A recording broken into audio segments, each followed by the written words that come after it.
We have with us Paroma Sen, Senior Specialist Integrated Marketing, SAP India Private Limited. And we are talking about the present market of IoT in India. Right. So thanks, Praveen. The present market for IoT in India, let me start there, is obviously at a very infantile stage. There's a long way to go. But the perspective I'll add here is some of the work we are doing with places in the world which are very similar in a lot of contexts to India. One example is we did this work with the city of Buenos Aires. As you know, Buenos Aires' economy is in a lot of ways worse than ours. There's a lot of grief with respect to the political climate there. And natural disasters, very common, again, very similar to India, lots of floods happening year on year, assets being destroyed, people's livelihoods being destroyed, lives being lost. If you compare that to India, where Chennai floods, Uttarakhand floods, Kerala floods, last week Gurgaon, it rained and the roads disappeared. So what we did there was we put IoT sensors in the drains, Praveen, and that helped us detect which drains were blocked, which were not, because that data doesn't exist, just like India.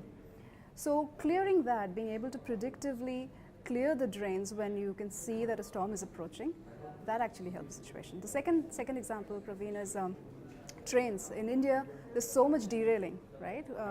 Wouldn't it be nice if we could tell predictively which rails are malfunctioning or which trains are malfunctioning and therefore save lives? Buildings are falling down, bridges in Kolkata. This happens, every few months.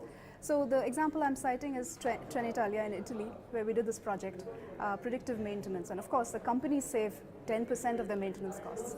But what about the lives? That's, I think, the real value, the real power there. So how do you look at the India market and what's the future outlook? The India market is growing. There's a lot of emphasis on IoT, not just IoT, but the more intelligent technologies like machine learning, advanced analytics, predictive. And where I see it going, smart cities is an area we talk about a lot with respect to smart surveillance, smart lighting, smart parking, smart infrastructure, healthcare.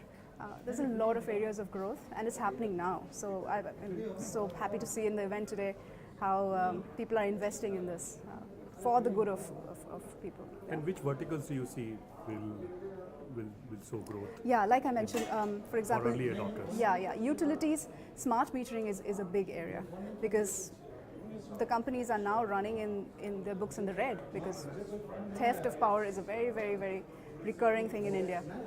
Smart cities, again, I'll talk about IoT. I already talked about smart buildings, transport and logistics. There's a lot of connected vehicles, connected goods. Then at the consumer level, connected products like watches, health monitors, and so on and so forth. Those are all the growth areas. We are also seeing companies like Reliance Jio as well as Vodafone. Yeah. Planning to deploy Absolutely. IoT in 2019. Yeah. What's your gut feel? So absolutely, I think this is happening. But what we have to keep in mind as enterprises is there's going to be a deluge of data. Already people are sitting on terabytes and terabytes of data, and just with data, without insights, there's nothing we can do.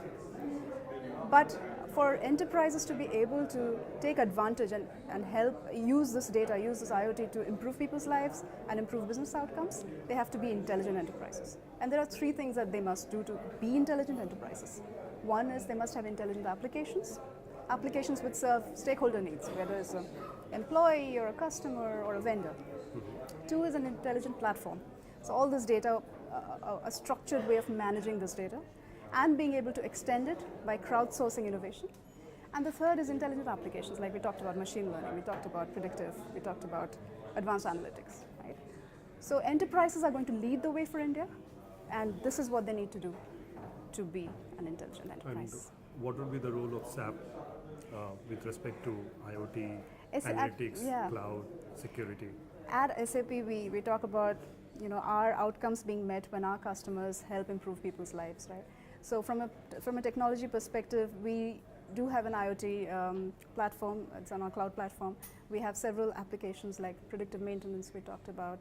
There are several other applications that we are kind of grassroots searching for innovation within entrepreneurs, like there's a new application around pothole detection and sending people there proactively to fix those things. So there's lots of innovation happening. It's an exciting time.